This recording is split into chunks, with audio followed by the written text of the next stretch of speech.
ċertifikat ieħor b'saħħtu għall-ekonomija Maltija mill-Aġenzija tal-Kreditu Awtorevoli Ġermaniża Scope li assenjat lil Malta b'rating fil-livell ta' A+ u bi prospetti stabbli li riflettu l-fatt li Malta għandha tkabbir ekonomiku b'saħħtu u tmexxija għaqlija tal-finanzi pubbliċi.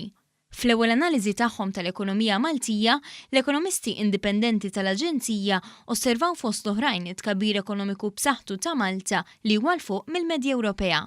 Osservaw iż-żieda fit-turiżmu, fl-impjiegi u fil-konsum tal-Maltin bħala l-fatturi li qed ikollhom effett tajjeb fuq l-ekonomija ta' pajjiżna. L-Aġenzija tal-Kreditu qed bassar li fis-sentejn li ġejjin, it-tkabbir ekonomiku ta' Malta se jilħaq il-5.4% fl-2018 u l-5% fl-2019. Dan sostnud bżieda fl-investiment, fil-konsum privat u b'rekord fit-tnaqqis tal-qatt li issa niżel taħt l-4%. L-Aġenzija qalet li rating ta' A+ ingħata minħabba l-qagħda finanzjarja b'saħħitha ta' pajjiżna flimkien ma' tisjieħ tal-finanzi pubbliċi inqas infiq fi maxxijiet u tkabbir ekonomiku b'saħħtu. Dwar il-finanzi pubbliċi tinnota li l-Gvern kiseb surplus wara ieħor li fi kliem hija riflessjoni ta' tmexxija għaqlija ta' pajjiżna. Dwar l-infiq tal-Gvern tajt li dan huwa taħt il-medja ta' żona euro, iżda tinnota li n-nefqa kapitali żdiedet b'mod qawwi u se tkompli tiżdied matul is-sena d-dieħla b'nefqa akbar fi proġetti kapitali finanzjati minn fondi Ewropej.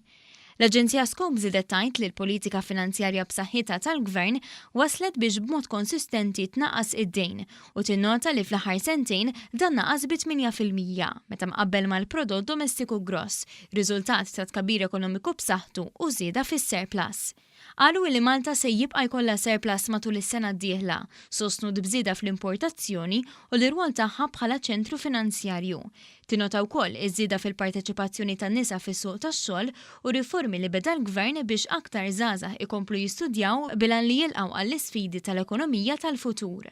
Fl-analiżi tagħhom l-ekonomisti notaw ukoll li l-Gvern implementa bosta direttivi tal-Unjoni Ewropea biex jiġġieled il-ħasil tal-flus, fl-istess waqt li jtejjeb it-trasparenza u l-governabilità. Jinotaw ukoll kif l-awtoritajiet Maltin nidew strateġija biex ikun miġġieled il-ħasil tal-flus u l-finanzjar tat-terrorizmu li tinkludi żieda fir-riżorsi biex jissaħħaħ l-infurzar.